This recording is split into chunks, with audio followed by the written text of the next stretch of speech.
सुरुवातीला एक मोठी बातमी। संजय राऊतांनी मुख्यमंत्र्यांना पत्र लिहत आमदार सुनील शेळकेंवर गंभीर आरोप केलेला आहे।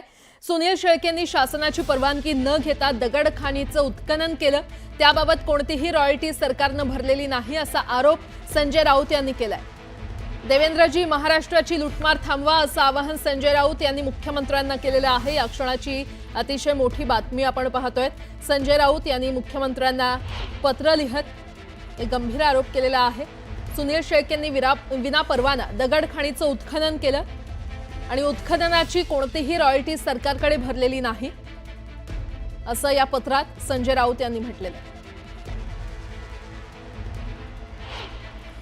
आणि हे जे मावळचे आमदार आहे सुनील शेळके, त्यांनी हजारो कोटीची रॉयल्टी MIDCच्या जमिनीवरती खाण उद्योग सुरू करून बेकायदेशीरपणे हजारो कोटीची रॉयल्टी सरकारची बुडवली। त्याबाबत सविस्तर तपशील मी त्यांना पाठवलेला आहे पुराव्यासह।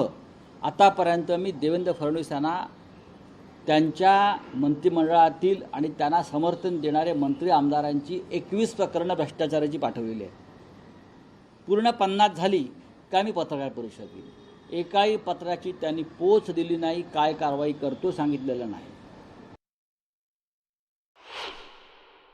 सरकार बरोबर जो आहे, सरकार के साथ है वो सेफ है असं आहे।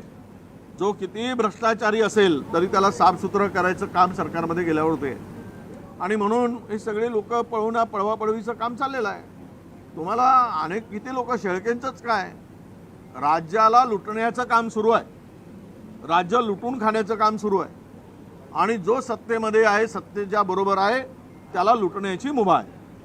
त्याच्यावर कुठलीही कारवाई सरकार करू शकत नाही, कारण सगळेच चोर बसल्यावर कुणावर कारवाई करायची हा प्रश्न। जर नेतेच अशा पद्धतीने त्या ठिकाणी कार्य आणि महापराक्रम करत असतील तर मग कार्यकर्ते आणि आमदार का कमी पडणार? त्यामुळे संजय राऊत साहेबांनी जो मुद्दा त्या ठिकाणी मांडलाय, नक्कीच त्याच्या मागे कुठला ना कुठेतरी अभ्यास हा असू शकतो। आणि मग हजारो कोटी रुपये जर अशा पद्धतीने सत्तेत असणारे मंत्री आणि आमदार काढत असतील, त्यामध्ये खोलात जाऊन लक्ष देण्याची जरूरत आहे। खरं काय हे लोकांसमोर आलं पाहिजे।